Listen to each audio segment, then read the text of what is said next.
Salam sejahtera bagi kita semua. Hari ini kita masuk agenda 2 yaitu adaptif bersama saya Rentawina Borusitumorang, peserta Latsar Kabupaten Padang Lawas tahun 2022. Angkatan ke-25 kelompok 3 nomor urut 25. OPD saya di Rumah Sakit Umum Daerah Sibubuan. Dengan pengampu materi Ibu Yamnur Mahlia, SST MKes. Kita awali dengan memahami apa itu adaptif. Adaptif adalah karakteristik alami yang dimiliki makhluk hidup untuk bertahan hidup dan menghadapi segala perubahan lingkungan atau ancaman yang timbul. Dengan demikian, adaptif merupakan kemampuan mengubah diri sesuai dengan keadaan lingkungan, tetapi juga mengubah lingkungan sesuai dengan keadaan atau keinginan diri. Mengapa kita harus memiliki nilai adaptif? Yang pertama, karena perubahan lingkungan yang strategis. Yang kedua, kompetisi yang terjadi di sektor publik. Yang ketiga, adanya komitmen mutu. Yang keempat, adanya perkembangan teknologi dan lain sebagainya. Mari kita bahas satu-satu. Yang pertama, perubahan lingkungan strategis.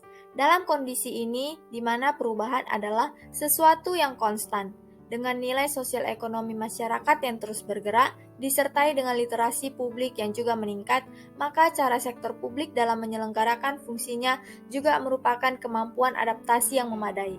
Perubahan lingkungan strategis ini menjadi sesuatu yang tidak dihindarkan. Tidak ada satupun negara atau pemerintahan yang kebal akan perubahan ini. Pun demikian dengan Indonesia. Berikutnya, kompetisi di sektor publik. Analog dengan perilaku pelaku usaha yang bersaing satu sama lain, maka negara pun dihadapkan pada situasi berkompetisi dengan negara lainnya dalam pencapaian kinerjanya.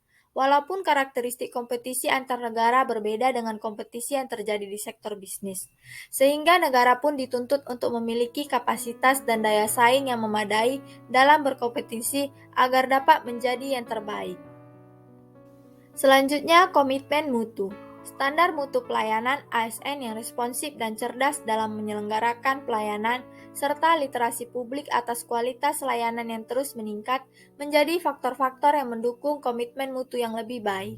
Penekanan pada mutu kerja juga secara makna juga tertuang dalam peran pegawai ASN sebagaimana ditetapkan pada pasal 12 Undang-Undang Nomor 5 Tahun 2014 tentang Aparatur Sipil Negara, yaitu sebagai perencana, pelaksana, dan pengawas penyelenggara tugas umum pemerintah dan pembangunan nasional melalui pelaksanaan kebijakan dan pelayanan publik yang profesional, bebas dari intervensi politik, serta bersih dari praktik korupsi, kolusi, dan nepotisme.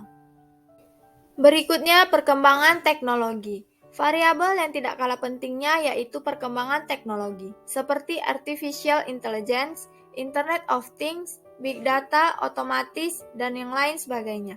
Tidak bisa dipungkiri bahwa teknologi menjadi salah satu pendorong perubahan yang terpenting, yang mengubah cara kerja birokrasi serta sektor bisnis.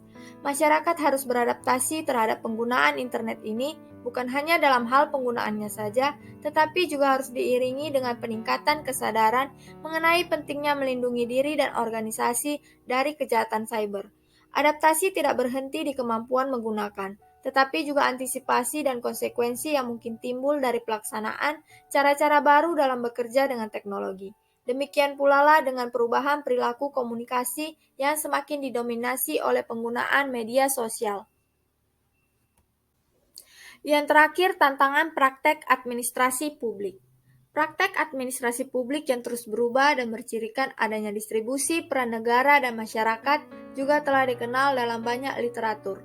Literatur terkait New Public Management dan New Public Service menjadi rujukan penting bagaimana perubahan praktek administrasi publik yang lebih memperhatikan peran dan kebutuhan masyarakat dibandingkan kondisi peran negara yang dominan pada Old Public Administration.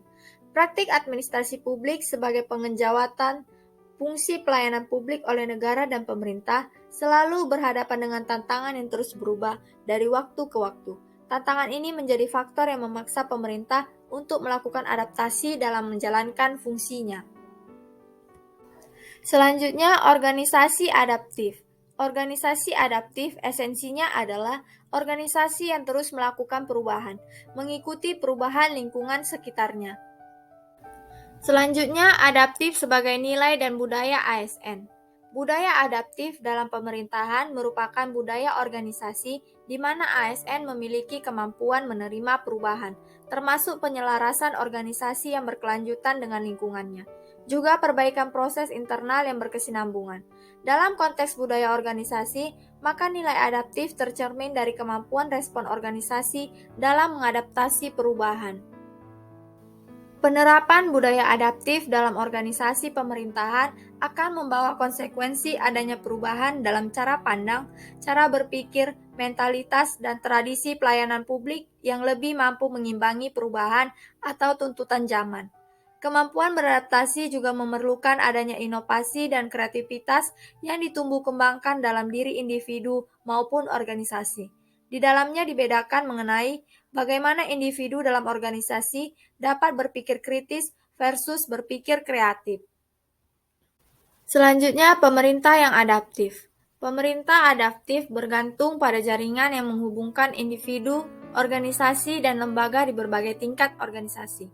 Indikator-indikatornya sebagai berikut. 1. Pengembangan sumber daya manusia adaptif. 2. Penguatan organisasi adaptif. 3. Pembaruan institusional adaptif.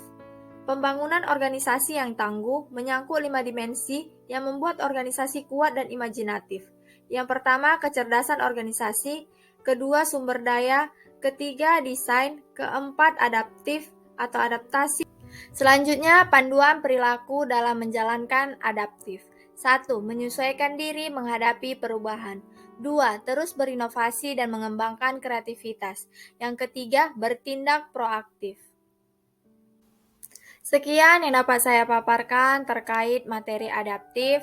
Mohon maaf jika ada kesalahan dalam penyampaian kata-kata, dan atas perhatiannya saya ucapkan banyak terima kasih. Berikutnya kita akan menyaksikan video pengaplikasian sikap adaptif di dalam kehidupan.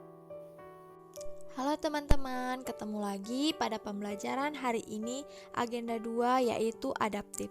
Bersama saya Rentawina Borusitumorang dari BPSDM Sumatera Utara, peserta Latsar Kabupaten Padang Lawas tahun 2022, angkatan ke-25, kelompok 3, nomor urut 25. Dengan pengampu materi Ibu Yamnur Mahlia, SST MKes.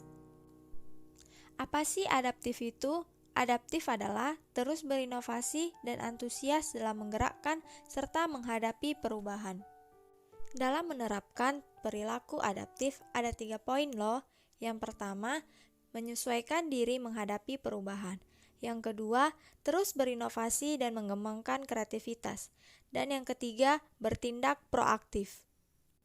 Berikut ini beberapa cuplikan penerapan perilaku adaptif sebagai asisten apoteker di Rumah Sakit Umum Daerah Sibuhuan. Yuk sama-sama kita lihat. Yang pertama, penggunaan SIM RS di Rumah Sakit Umum Sibuhuan baru aktif sekitar bulan 3 tahun 2022. Sebelumnya, peresepan obat dilakukan secara manual. Menurut Peraturan Menkes RI Nomor 82 Tahun 2013, setiap rumah sakit wajib menggunakan SIM RS atau Sistem Informasi Manajemen Rumah Sakit.